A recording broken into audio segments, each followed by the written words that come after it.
Get the this that's holding that for a friend. Tie-in, a little refill of the Grizzly Tan Crafty Jobbers.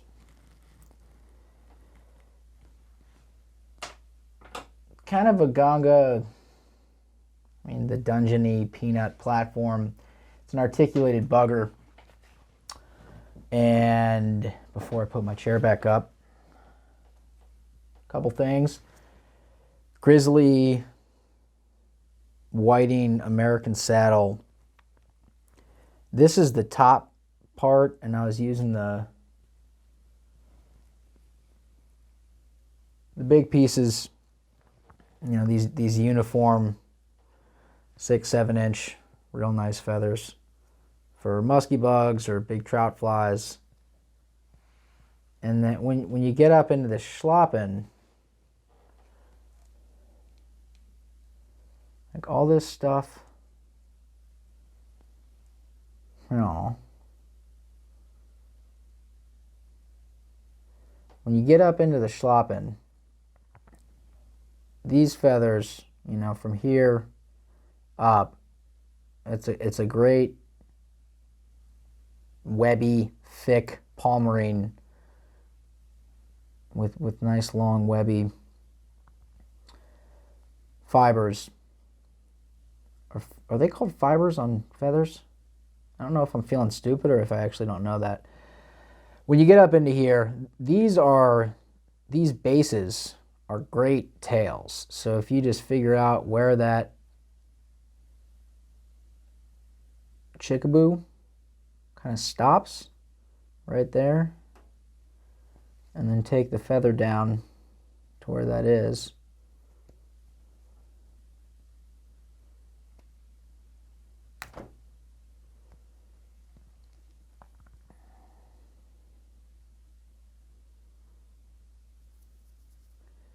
And you can ignore the gap in there. When you tie this down, when it's in the water, probably about there. Got a nice natural taper, and these fibers are just super movie. So cool use of the bases of the schloppen, and then this is actually just a full piece of chickaboo, and I'd prefer these. But if you just look at the fiber, like all the little pieces, they just have shorter hairs. You can't fucking see that. What am I doing?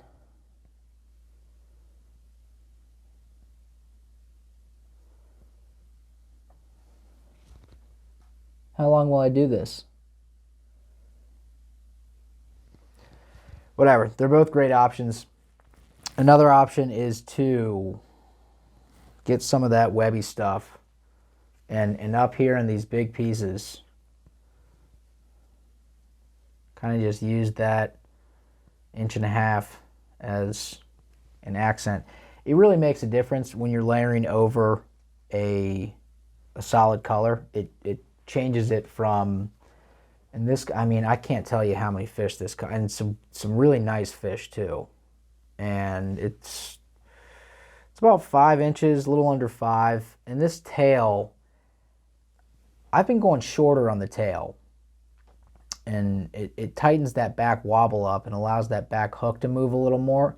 The tail itself isn't as crazy wobbly, but when you have a crazy wobbly tail, one, your taper is extending. If you still have taper at that point, especially if you're using giant pieces of marabou that are just at the end. Depends on the marabou, because a lot of it's, you know, really naturally awesomely tapered. But stylistically, yeah, do I have a lot of flies that have longer tails? Sure. I've been kind of gravitating more towards the shorter tails with the idea that less stuff on the back to a certain extent. I want enough stuff there to catch water and move, but I want this thing to be wiggling. And when I'm using, this is actual craft fur, faux fur. It's kind of like in between polar fiber and craft fur. So it absorbs water a little more. It gets down with lead eyes. So this is going to get down, and the high flash content, the get downness, I'm kind of trying to max out the wobbly at that point, because this part of the fly doesn't have much time to move. You're gonna splat it down, let it sink for a second. It's, unless you're fishing like 357, this thing's probably sinking faster than your sinking line itself. And these are for situations where I'm fishing the tighter margins, the slack water or the still water that is right in tight against a bank, and maybe 8 to 12 inches outside of that slack water, we're moving. And in those situations, I'm getting closer to the bank. I'm getting more shots in with 3, 4, 6, 7 strips instead of fishing it all the way back to the boat. And if I am fishing it all the way back to the boat, it's probably not more than 6 or 7 strips anyways, because I'm much closer to that bank. And that's just because, same principle as nymphing in riffly water, that the fish has, one, there's a lot of food moving by it, and so it's checking stuff out.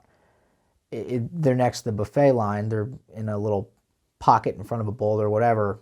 So fishing the frog water can be great, and that's where I kind of gravitate towards hair bugs. I'll table that for now. But the fast water, the ability to maximize action. So this has a ceiling. If you're fishing this in open water, you're going to get what you have. And you're going to get that same type of, you're going to max out what you have when you're fishing it in those really close quarters. And a reason I like to fish these types of flies versus the hair bugs in those close quarters, very abrupt, not only abrupt, but the delta, the variance between almost stopped, sometimes little eddied out pockets going backwards, adjacent to very fast water and borderline, ripping current. Gradient changes, kind of mid riffle stuff. The ability to get that hair bug to do really any of what it should do is limited, if not impossible. And fishing solo and new anglers and even guys that they're doing everything right, man. If you don't get that angle super tight and line it up, you're not going to be able to achieve a lot or any of what the hair bugs can do. When you simplify and get something sinkier with a pronounced jig action, the reduction in material on the tail also helps the sink rate. When you simplify,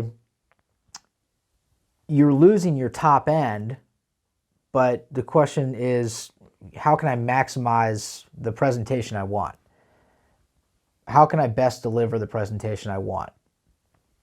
And in my opinion, it's certainly not the hair. Now, I've done a lot of work on the swim bug to get it to a place where you can basically be casting it at any. I mean, that was the whole genesis of this, where I was seeing these places where I'm either moving fish or I've caught some fish, and it's just not.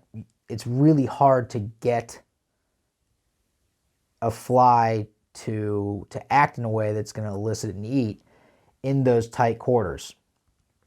So again, smaller, simpler, still big enough, 4.5, 5 inches, and somewhat muted. I just got into this color maybe 2 years ago, year and a half ago, kind of going taupe tan, but I picked up one of these two-tone craft fur things for for a changer. I had muskie in mind, and I tied it. It was a this kind of seemed like dead suckery. I don't know, it seems fishy. Total nightmare. I mean, I actually cut it apart after wanting to keep it for quite some time. So, flopping or chickaboo or grizzly barred marabou, whatever. It's kind of a waste of the barred marabou if you're doing the shorter tails, but do a longer tail. I like again, the sink rate, the wiggliness. You also get less fouling when you shorten that tail up. Senyo's fusion foil legs. These are pretty cool, barring, and they'll be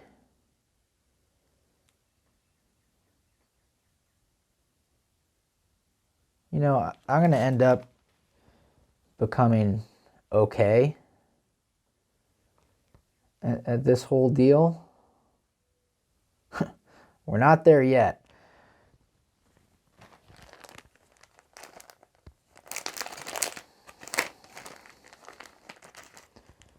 But I'll use these. I really like flash. When you see a trout go after a fly, streamer, nymph, I mean, people are putting videos up of setting hooks on that guy Drew, looking fishy. Setting hooks when he's watching the fish eat the nymph before his dry or indicator even goes down. You can see it. They're flashing. So this is kind of a cool focus. It's flashy with a color, and then it's barred with no color on the other side. I'm not doing those justice, but they make I like this is red and copper. I have them in brown, and then the same deal, except instead of red, it's olive, which looks pretty cool. And then for whatever reason, I'm putting shrimp pink on these two. So I'm going to zoom in and start tying.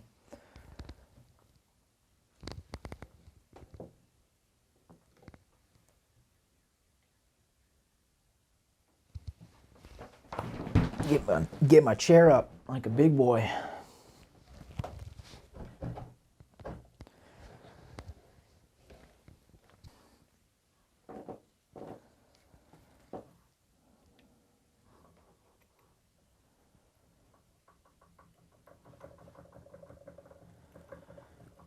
This hook is the Arex Universal Stinger. I prefer the Gammy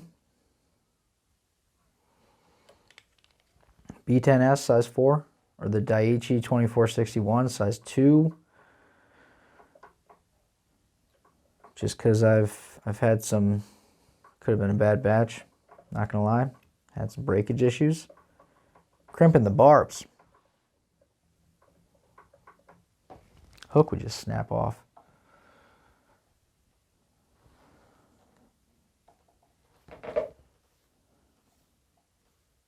So I'm actually using, this is the Woolly Bugger Marabou.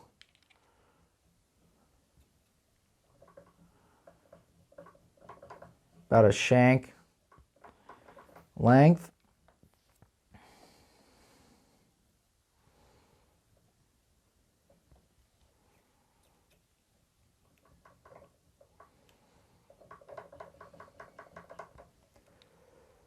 Chick-a-boo. There, and then this is kind of a natural, or lighter, naturally lighter piece.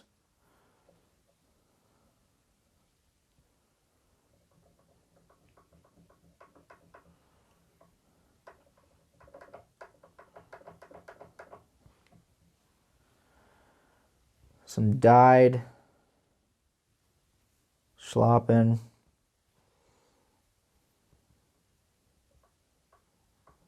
Gonna start with the not super webby stuff.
Questioning my background color shirt. But it's got a zip. It's a quarter zip. So I can put a mic next to my face. We're going to counter rib with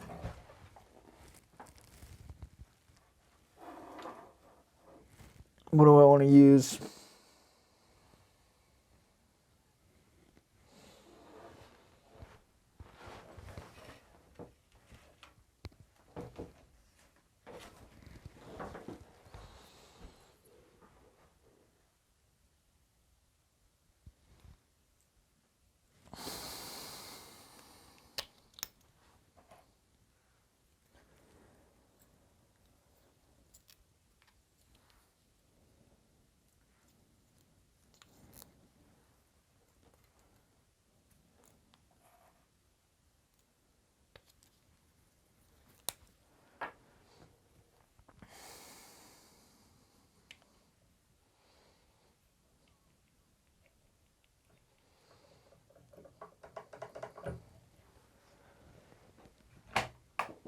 Back hook.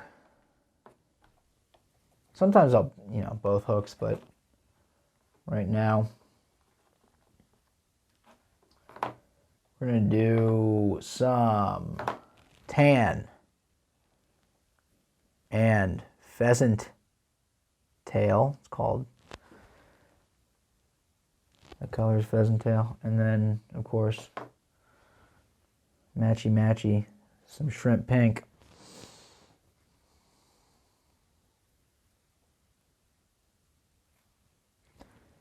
And you know what? Since I party, we're also going to put copper in there.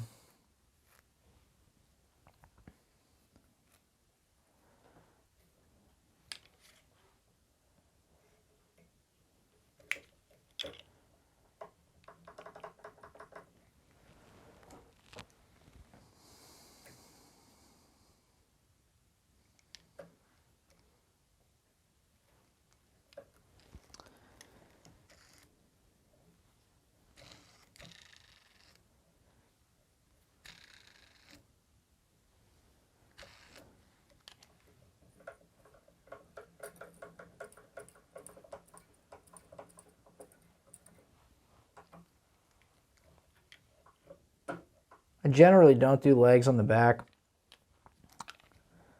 I'm not super worried about making sure that I'm right up to the eye on the back hook. I would encourage you to also not be worried because I've found it doesn't matter.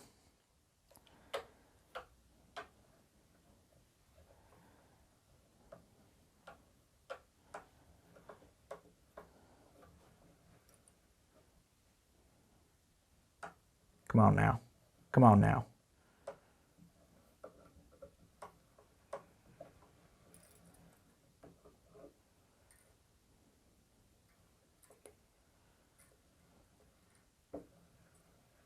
It just doesn't want to. How about that?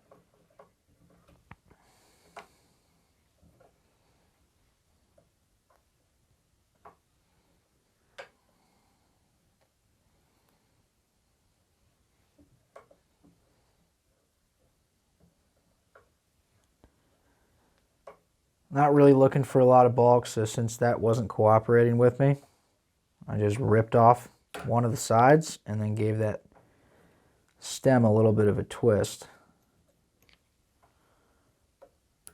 to have it lay down the way I wanted it to lay down.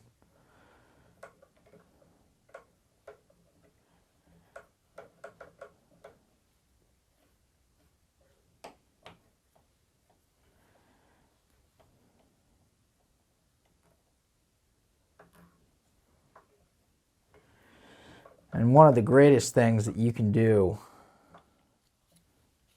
for your sanity as a tyer is to not worry about trapping fibers on your counter ribs.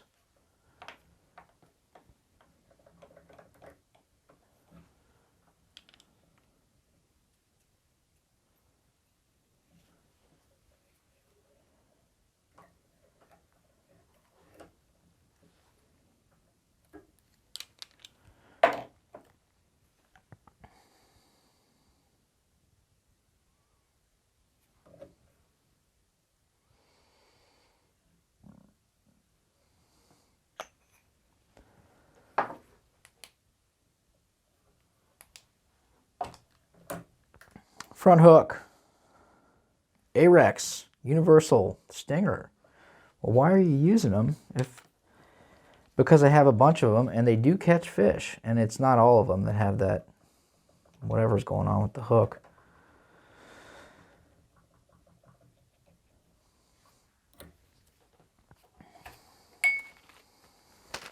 And realistically, what happens with these is they wind up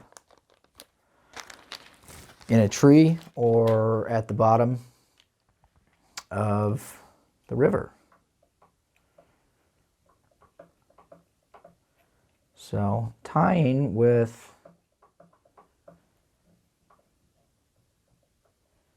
the end in mind, which is I want to pound some fish and not feel bad when this goes bye-bye. And then the speed with which I'm tying, not necessarily typical, at least for me when I'm doing my own flies. I tie so much that if I'm trying to go at production speed every time I sit down, I lose a lot of creativity. And I did that for a while. It sucks. Just trying to, I need six more white dungeons because, you know, I got a trip this week, or we lost a bunch today.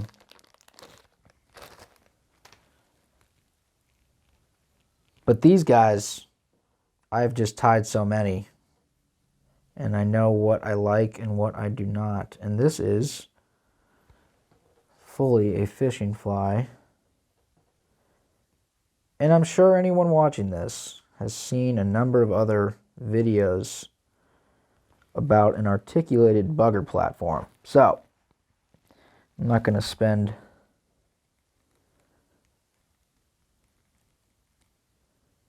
time perfecting a fly that will not make it. It's my expectation. This fly, you might see this in the mug of a 32-inch trout in 6 years. I sincerely doubt it, but it'll be a hair bug or a mouse. But whatever, tying with the fact that this shit ain't gonna last makes the moment when it doesn't last a little easier. So I'm kind of just doing a couple figure eights around that articulation wire. I like to have this as stiff as possible. And beads don't do that. They help, but they don't do the entire job. So that is going to glue those pieces of wire together.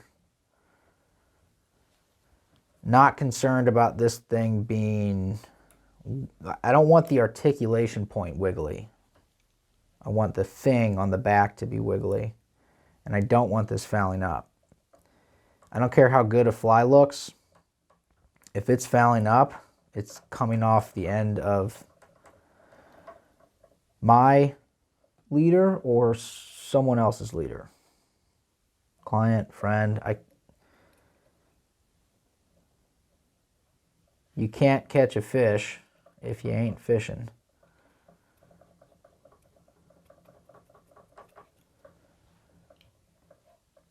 That right there, something I picked up from Kelly Gallup tying the sex dungeon.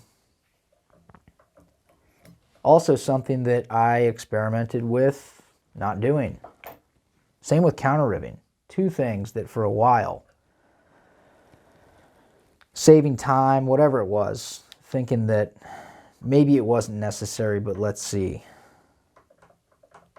I don't like when eyes or heads move. Probably doesn't matter. But doing those wraps around the eyes with, and then this, cinching those down, coming back the other way, not going too tight. You can see in, where's my jobber? I went tight. And I mean, it fished its life out. I would still fish this, by the way.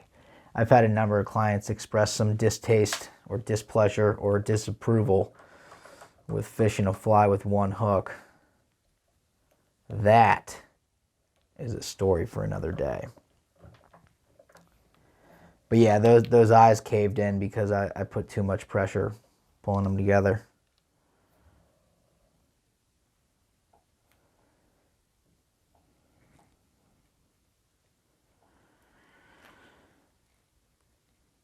Also experimented with a number of different connection cover, I don't want to say ideas, but doing less or shorter. I like a full cover at this point. We'll see where I am next year. Just want to continue to remind everyone that you should explore. Try these hooks. Try other ones. If you tie this and it works, great. Tie a couple more, but then tie something, totally different. Or similar, but with a different something or other. I like doing a big flash. So this is taken from Tommy Lynch's Drunk, a big flash point in the middle and on the front. Part of it is to track the fly so I can see it popping around in the water.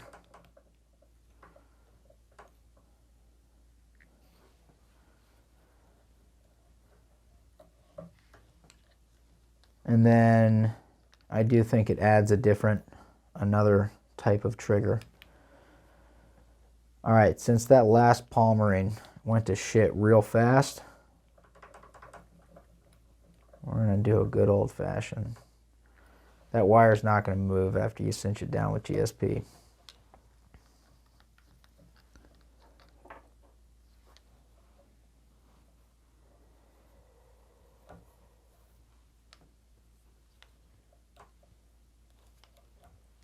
And if you haven't watched any of Charlie Craven tying, I encourage you to do so. Tying his Ganga, he's he goes through the direct dubbing, which is what I'm doing here, where you're basically, you get a piece of, a corner of the dubbing attached, and then you're wrapping you're using the thread as a guide, but you're actually wrapping the dubbing around it.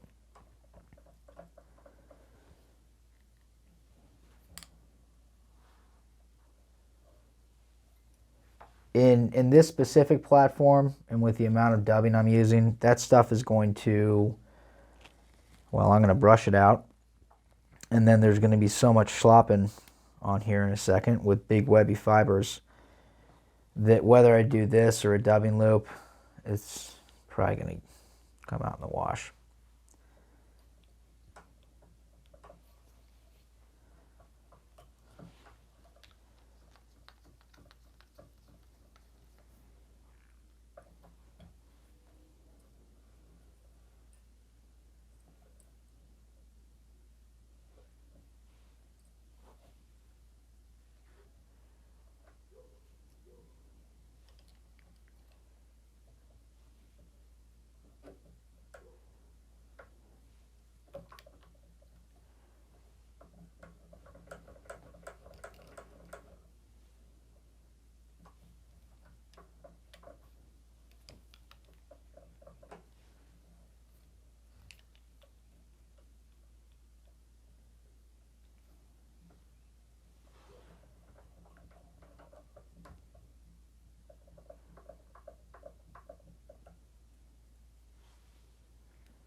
Now this is it's pretty cool. It's a custom designed dubbing brush. It took a couple years, and comes with a tailor-made handle. And with ergonomic grips.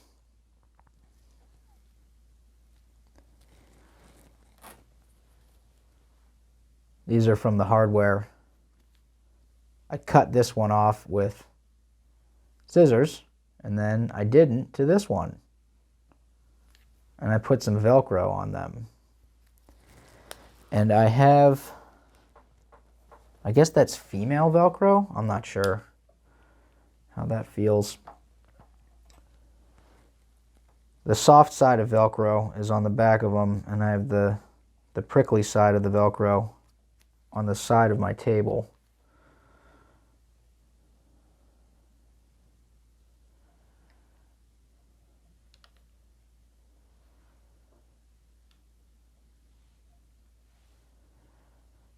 So that when I'm not losing shit on top of the table, I can lose it by putting it out of sight to my left.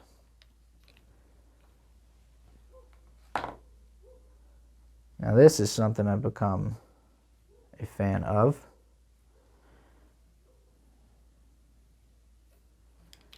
Be it a dungeon or whatever. Ganga, peanut. If I'm putting a collar on, getting some ice dub to brush over. Doesn't do much for action, but it's pretty. And the whole flash thing, I like different types of flash content and colors and amounts. Lots of it. You can always cut it off. This stuff.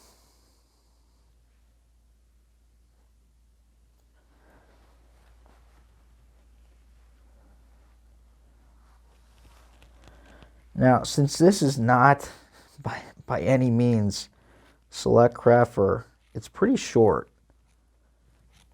So I found it's not worth, it's like $2 for a giant piece. So it is worth getting it to make some cool bugs. but not worth trying to cut the bottom out.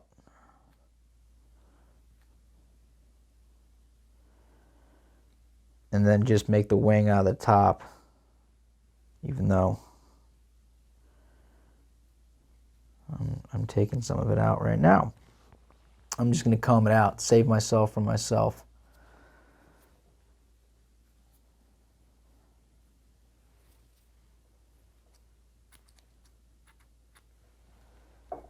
So GSP, you got some flash. This stuff is real slick. And also puffy. Water cup.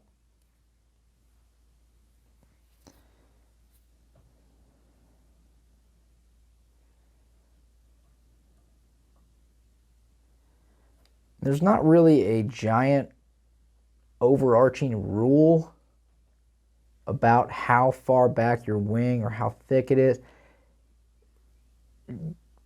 Big enough to where you have a taper. So I don't want it to stop here. I like sort of the just beyond your connection cover.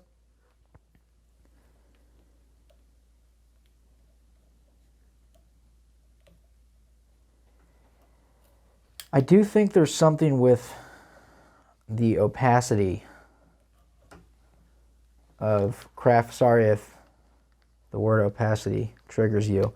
With the opacity, that might not be right. I feel stupid as shit today. With the opaqueness, with the opacity of craft fur in low visibility,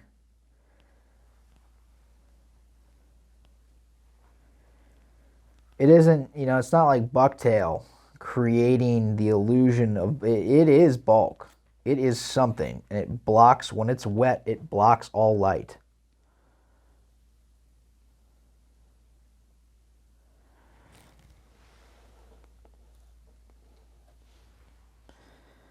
In almost all of my dubbing loops, I'm using high tack. I've had this, it sticks to everything. It's on a piece of Velcro on my lamp post. Like away. If anything, oh God, I just dropped it. If anything gets near it, it sticks.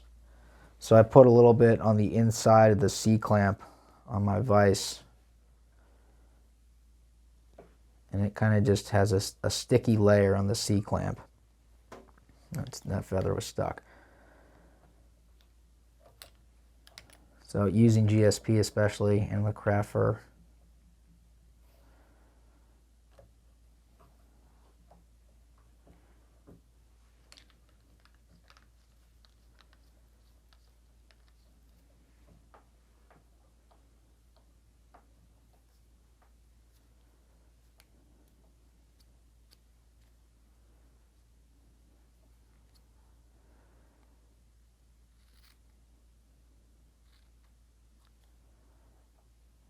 Sometimes you just gotta rip into it.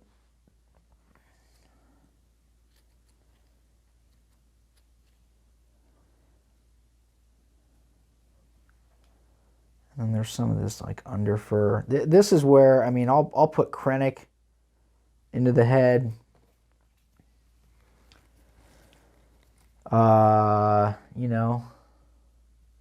Screw it, right? We'll put some scrimp, some tan ice dub, and just do some rip stacks.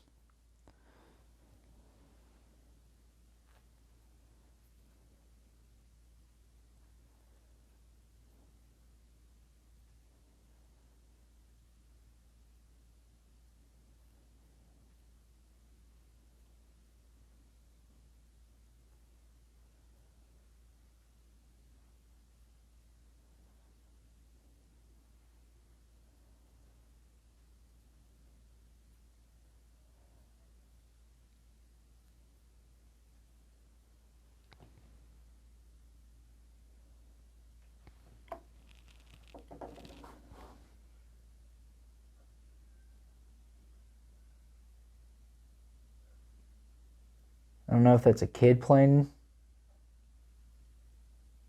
in the apartment complex behind my house or one of the stray cats.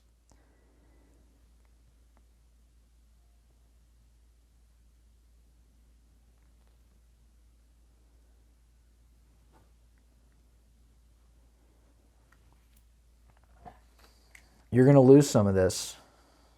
That's okay.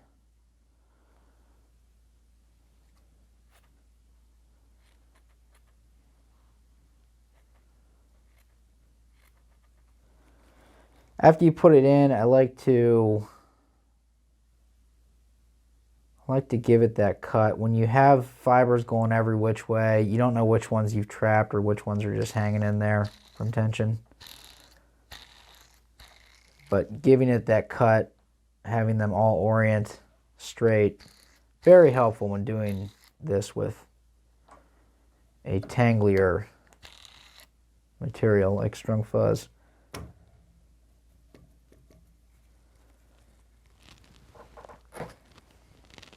It's my other custom brush.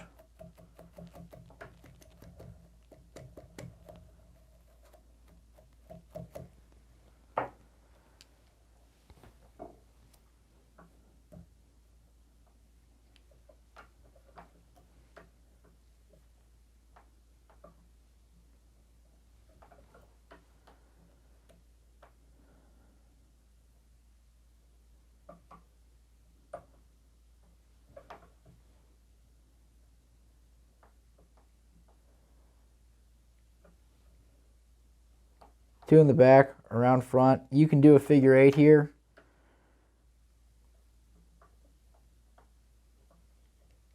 I can too. I've done many. I don't find that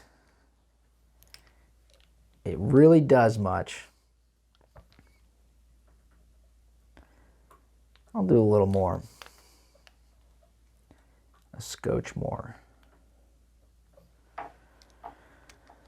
That's pretty short too. I could get away with that head, but I ain't gonna.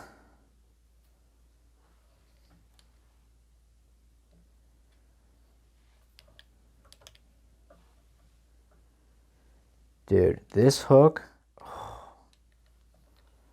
I keep getting myself, and I don't know why it hurts so bad. I feel like I've gotten soft, but all of them are giving me goosebumps, and they're not getting in. They're not drawing blood.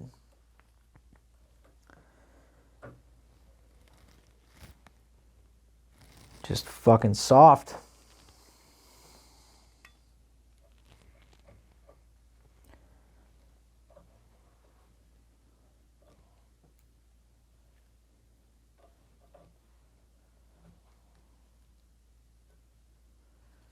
Need a more.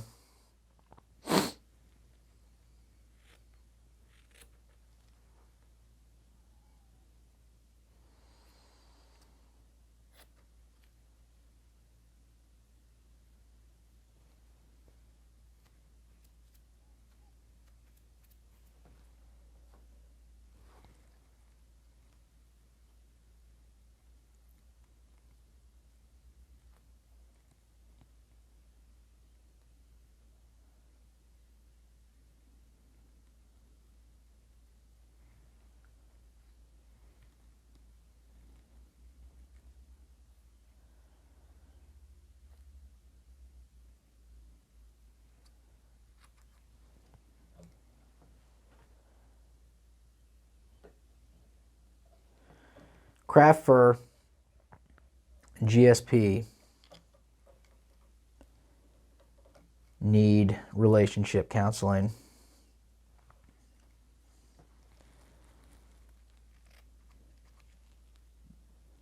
They do not get along.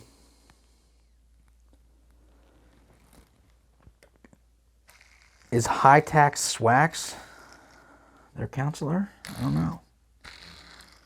But I'm going to stop fucking around with that metaphor. Custom brush.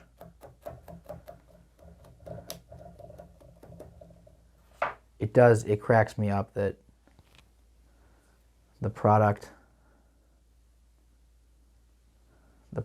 out there, some of which are dubbing brushes.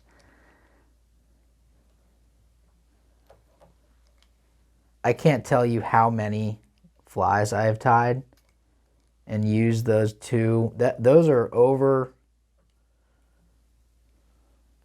I want to say 5 years old.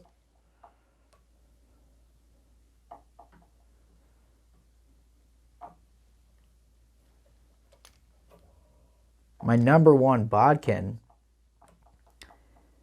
is, well, I have two. One of them is thicker. The thicker one I got from, it's either the Walmart craft section or a Michael's or Joann's. And then the other one is, God, I think it might be like a Cabela's, $5.99 for a 3-tool thing.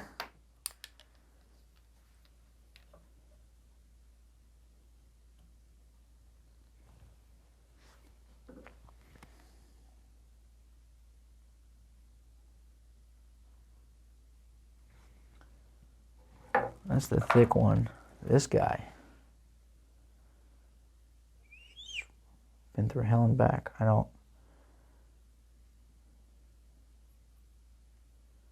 Not a clue. Anyways, spend your money on good materials. You don't need, I don't know, maybe that's your thing. You have the best bobbins. You're probably not watching this if you do.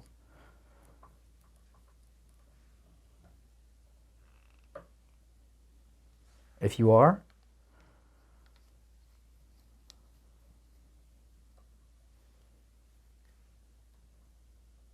I strongly disagree with your life choices.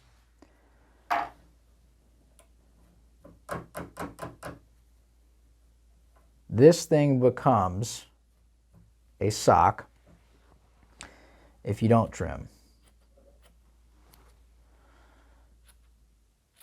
You end up getting, because this stuff just absorbs water and really doesn't have too much bulk, you end up getting effectively the same profile, but with added water weight. So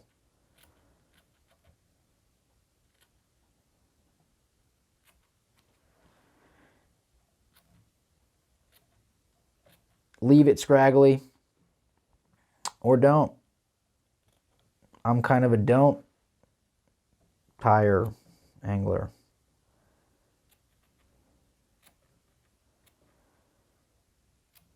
I'd like to think that a reduction of material would allow it to sink a little faster, which is the whole part of fishing the jig flies. Not doing it because it's fun to watch.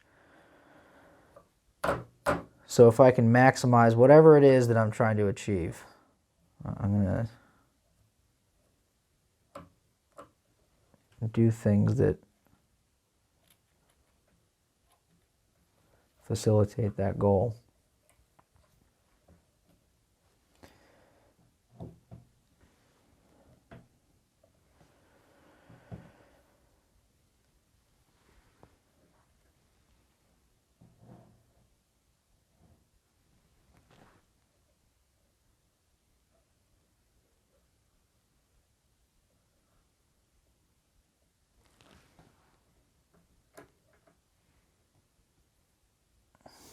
This replaced the peanut and the dudgeon for me. There's enough of a profile that the tan color, even though it's dark, when it gets wet, it really, in pretty clear water, it disappears.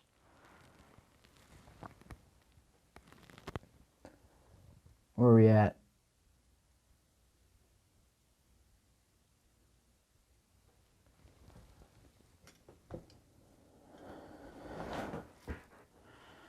Crafty Ice. W. Grizzly.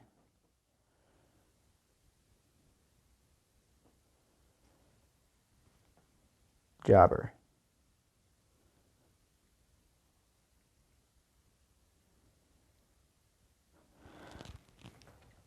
I picked that up from a Cheech, a fly fish food video, him calling things jobbers years ago.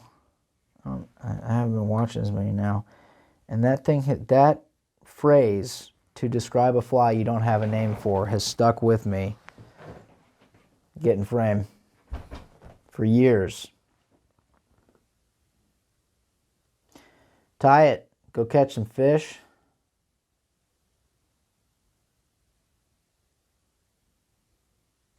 And tie another one after you lose it. Have fun.